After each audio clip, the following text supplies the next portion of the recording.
Welcome back! Hey everybody! Onto the rock star, which looks horribly unstable for a planet. Rock you like a hurricane. Dun, I don't know, we don't dun, have a dun. hurricane power here. Oh wait, no, I gotta ditch it. I've been showing off the flame sword too much. There's nothing wrong with that. But in case you're not getting the music reference, Kirby comes from a place called Pop Star. Oh. Lol. Two needle Rockstar. I turn into everything. One needle power, I turn into a ball of needles. This one I turn into every single sharp object that there is. There's a cactus in there? Yeah, ironically killing the cactus. Oh, that's just wrong. Time for the earth power. You turn into a rock. You can explode it and attack all the other enemies. There's really nothing much else. And double rock is a giant rock Kirby. Which is awesome, because he's like, all like, fee, fi, oh, what's up? What up? I'm here to kill you all, because I'm a psychotic, These, the desert... Puck? I don't know. It follows the usual Nintendo trend right now of the first world being grassy, second world being desert. I wonder what other Nintendo franchise does that. Every other. That isn't Metroid. I was gonna go... and Mario, but whatever. Every franchise. Wait, what other games? I know Yoshi, but Yoshi's basically a Mario game. Most recently, Yoshi, well, true, I mean, it started out as a Mario... As of right now, I can't remember World 2 of Donkey Kong Country.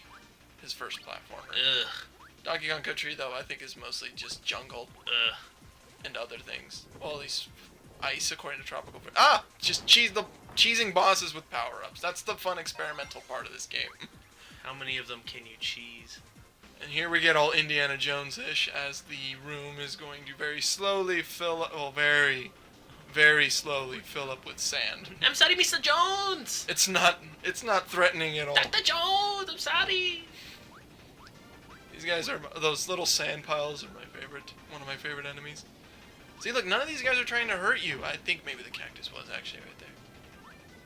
Oh, he is. Well, I mean, he was doomed to begin with. You already killed everyone in here. Yeah, apparently with the sand. One planet's worth of devastation is not enough. We're off to the rock star to deal more damage. Look at this guy. Look, this is what I mean by you've already doomed everybody here. Look, he tries to escape it. No, no. If this guy can go infinitely on, I'm pretty sure he's just fine. Probably just floating through sand. He has to close his eyes. Hey, buddy. Oh, wait. It was my homie. There we go. Yeah, now he's for sure dead. If you saw that thing on the left, which oh my god. Oh my god. They're so cute. They're so If I remember correctly, they are Scarfies. They're a common enemy in Kirby games. They'll be seeing them more. They're the boos. Except a little more horrifying. Yeah, as in they... There we are. Rock and electric. I'm probably going to be showing up at some point. You need it to break that block, that brown and yellow colored block to get another crystal shard. Yeah, this was when my mind was blown. It just kind of hangs out. Kirby don't care. I don't know why. Random thwack. Whenever Kirby gets hit in this game, though, it's like deafening. Like it's like a giant slap in the face, like, ow! Every time. It also stops all movement. The sound effect is gruesome. You just fall on the floor. These guys do not go above them, or that'll happen. You gotta be smart about it. You gotta be smart. There's no way to kill them, is there? No way to kill them. Because they're they're like those screen. spiky enemies. Bye. That totally reminds me of the Despicable Me thing. He gives them the inflatable or the helium power or whatever. He gives them the drink that makes them float, and then they open the window and he flies out. It's a whole side story of him just up in space. That's just whenever I see that, whenever I see them just flying off into space or flying upwards, that's all I can think about. Back away! Oh. Wait, how does an axe have rock power? Wouldn't it be cut power? I don't know. What's the logic there? Well, actually, they don't really have a cut power. It's like a boomerang and a needle. Thus, the axe feels irrelevant. Oh, yeah, you're right. You know what? Later on, there's a sword power, though, so what the heck? You had the flame sword already. Yeah, I guess the boomerang, when combined, offers a sword power. What's up, Needle Man? Do not try throwing anything at those guys. If you do, their shield will activate, and they just block it. Anything you throw. Suck them up, though, they won't bother.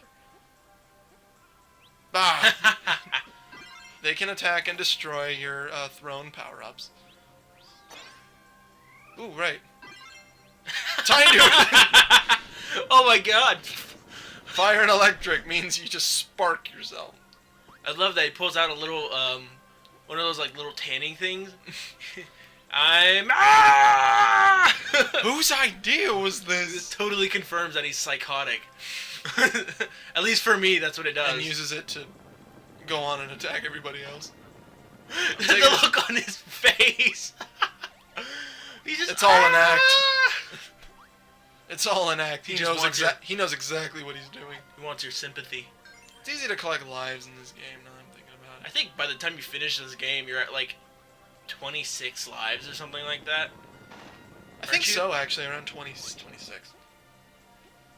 Beep. By the 3 crystal shards in every level. There's an easy guide at the level select screen that tells you which ones you're missing. However, it's up to you to experiment which powers get through. You know, the ones that work. There's actually like 1 or 2 instances where you'll see a place where it would look like a crystal shard is hiding, but it's not really colored to be specific. More specifically, there will be a little lava mound that normally you'd think if it was a lava mound colored red or red and brown, you'd think red and a fire and stone power would cover Get it. the job In done. fact, it's double ice, but you wouldn't really know. You're just gonna have to use your logic that I guess snow beats fire. And a lot of these enemies don't offer anything for some people who are a little bit new to this game. It's those fish, those little turret guys. This guy, he's a boomerang. There's his teeth. Nom nom nom. That happy little smile. Oh, Wow. I don't like those guys. And every food item that isn't a Maxim tomato, it just heals 1 health point, no matter what food it is. Also, Like he just shot him off. He's just like, whatever, bro. we're done with this. Anyway, you said Kirby 64 was the first one you played? Yeah, it was. Did it get you interested in ones after that, or did you just kind of like, oh, Kirby I was like, exists? that was my exact thing. I was just like, oh, cool, it's a game. Did you think you were too kiddie playing? Wait, what age were you when you played it? I was probably single digits, maybe late single Oh, okay, digits. I was about to say, it's like, nowadays, though, would you feel kiddie playing it, or just... I mean, after playing games like Dark Souls, yeah, a little bit. And I only say that because Dark Souls is insanely hard, so, you know, you're completely switching gears from insanely hard to somewhat easy. I think it's some of the platformers in general. Fire and ice. Yeah, it's a silly power-up. That's You're an weird. ice block that immediately heats up. It's not very useful. That is pretty silly. It doesn't open any shards that I know of, at least I don't believe you. By the way, we will be collecting all the crystal shards in this. Quick question, actually. This actually just popped into my brain. What happened? Does it matter the order of which you collect the power-ups? Like, for example, we did the fire and then ice. Would it be a different power-up if it was ice and then fire? No. No, it's just the same. Oh, okay. All right. Well, there goes my hopes of There's complex power-ups. There's ups and downs to that. If there was a GameCube version, I bet I'd like to chalk this up to the reason why it being 2D and the reason why there's a set kind of a chain when it comes to power-ups is mostly just Nintendo 64 hardware. Because graphically, comparing the models to Kirby and DDD and stuff like that to ones like a Ocarina of Time, Banjo-Kazooie. Well, Banjo-Kazooie is graphically, good looking, but I think this game looks great graphically compared to other 64 games. Mario Kart 64 used sprites, so we can't really judge that, but I'm looking at it compared to like Ocarina of Time or even GoldenEye. Some of these models look a lot better, but just for the sake of having it 2D. That's not fair, though, because then at the same time, you're animating a circle.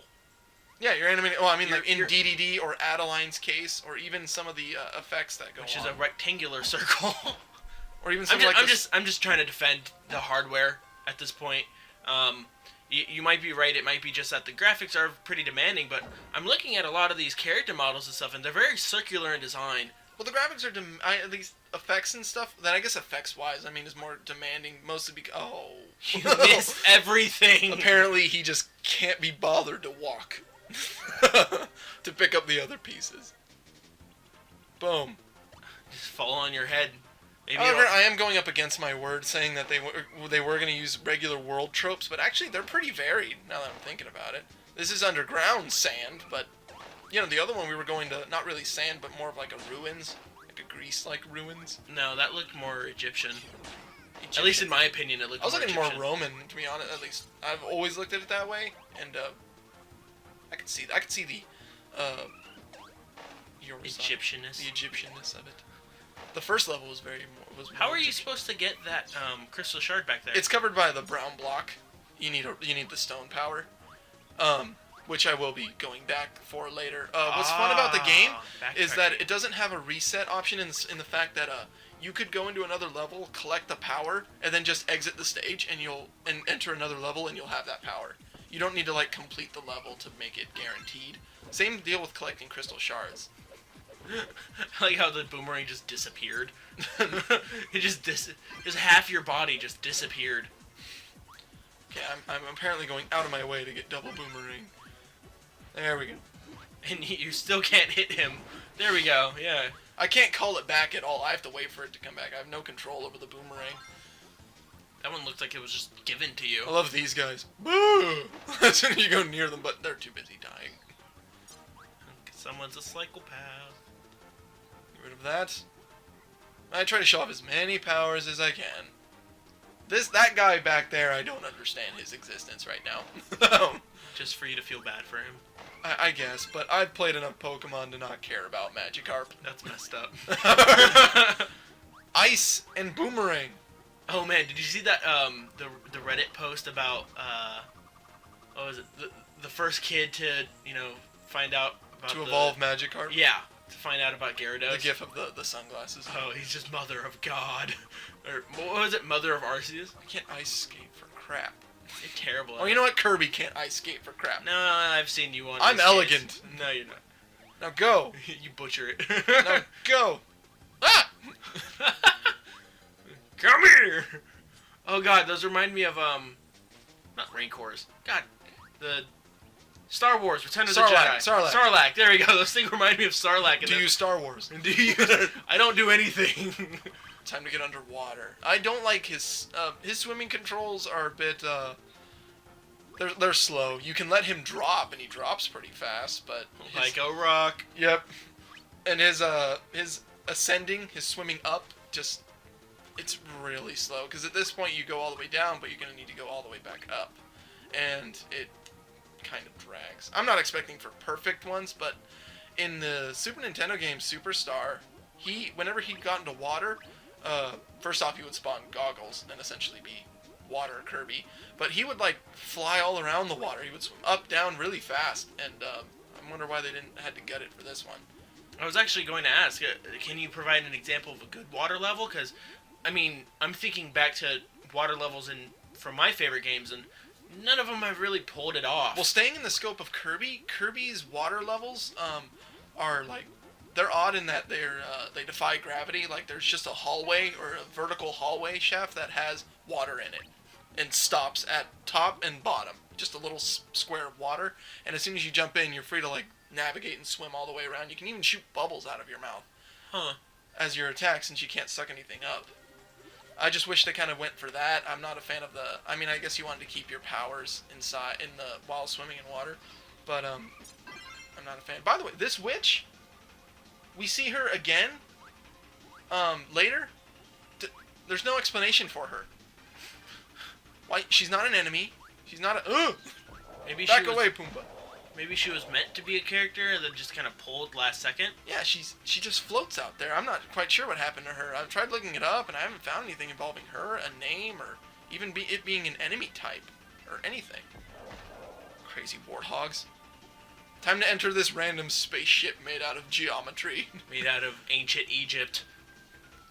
That would be pretty trippy for me. You just see the Great Pyramid of Giza just levitate off the ground and have a platform up under, descend for you. And Kirby's smile suggests that he doesn't care what it is. We're gonna destroy it anyway. We're gonna kill it anyways. Obliterate it with a... Sorry if I'm being dark about Kirby. I know I play these games as kiddie because I love this game to death. And but I can't help but looking at it with a more mature mind going, you know what, these things are kind of dark. a lot of the guys that we fight in other games, we are going to be playing the other Kirby games, is that nobody's really doing anything. Kirby's just randomly attacking. Because he's Kirby. Yeah, like the denizens of Dreamland, the place where we live apparently, is DDD in a sense is just being a king. He's just ruling over these people who just like to walk around and set patterns. We're the ones causing the problem. Breaking out of the norm. Oh, the light bulb power? You're gonna need it for this. It's dark, right? Ooh. Oh, right. It's only temporary. Okay. You need to use it. That way you can match the symbols, and then that'll get you another crystal shard. You know, for some puzzle elements. See? Huh. Yay! Well, isn't that fun? It's a more interesting way to utilize powers. But enough of that. Enough of that. We're done with that now. Back Geometry. Back to killing everything. I think I go for double electric here. I think there's nothing but electric enemies in here. I love the double electric one. Oh man, I meant. Oh, this is a new discovery. I did not discover this in all my years of playing. This was just a wonderful accident. I thought it was screwed, but no, it brings me to a 1-up. So you know what? Happy. Yay. I don't know how you're supposed to discover it. I guess that way because it's way over here. And now I'm freaking out because the platform just left. Yeah, Kirby kind of followed with that too. He was like, ah! When he starts running out of puffs. Oh, right, sweet wave. I love this, man. I love his little side step. It's just a little... It's a ballet move. I love this because he's just like, yeah, brah.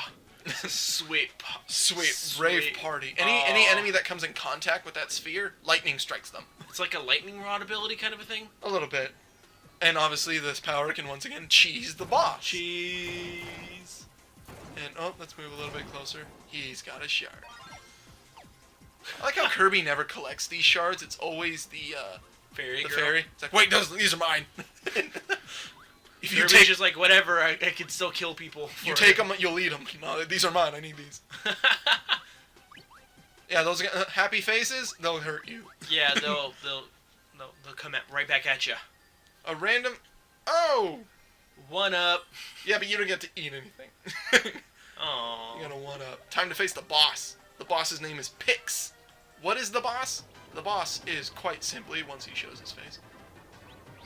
What? Why'd you ditch it? Oh, you'll see why. It's Pix. He's a cube. Okay. Oh man, look at that challenge. Woo! This is right, the second boss, everybody. I guess. What's that? 2 of them? Oh man, we're stepping it up now. Oh dude, you are so doomed. The look I know, on right? Kirby's face. When he runs. I got to get going! Ah! Man, this is threatening. This is just... If I don't go faster, my family will be dishonored. Oh, wait, a third one. Where did that one come from? I mean, at least the other 2, like, descended. That one just kind of appeared. I want to see a magic trick. I'm gonna make this boss make no sense. Wait, so how are you supposed to do damage to it? Wait, do you do damage? Yeah, this whole to it? thing is just waiting for we reach the top. Then you fight them, because then the health bar will show up. Right at the bottom below our health bar. There we go. Yeah, okay. Now what happens is that these guys are going to show up and do random attacks. Now, you have to shoot these things at them, but in order to do the most damage, you have to color code it. You want to hit the blue cube with the blue obstacles and so on and so forth. If you could hit it in the first place. Yeah, because that ability, they fly around. I don't think they never hit a set point where you can hit them. There we go. This one makes a little bit more sense. Just keep shooting it back. These attacks are really not that threatening. You can take a hit or 2, but yeah, 2 hits of the corresponding color and they're gone. You just need the blue one now. Yeah. I felt the need to go somewhere else. Now okay, I can't remember if using another power will damage them. Actually, that move is a little bit tough to hit. Now imagine 3 of them. Ah. Okay. He's just being annoying. This is always boss logic. Right when you think you had it. When he's so close. There we go. We killed Geometry. Geometry War victory. Before it was cool. Give me that shard. Before it was on Hi. Xbox Live. Hi, Kirby. Hi. And with that, we're still at an. Oh, each of these worlds ends with a scene. No, I was gonna say, with that, we are stuck in a desert. Look at this. Heat exhaustion. How does DDD... That totally makes sense. How does DDD's head translate into cake? Why not? It doesn't make sense. Oh, and this also makes no sense. Why was the hunger even a problem if we could just paint food? He just ate it core and all. Ugh. I like that. You just eating a sandwich. We'll make it another apple. What they're not telling us is that it just tastes like cardboard. This is wax fruit. Possibly dangerous for your stomach. It would be great if it was legit, though. We're off to a water drop. The Aqua Star. And we'll be seeing Kirby's you guys... too busy eating. Have fun in part 3. See you guys in part 3. Hasta la vista.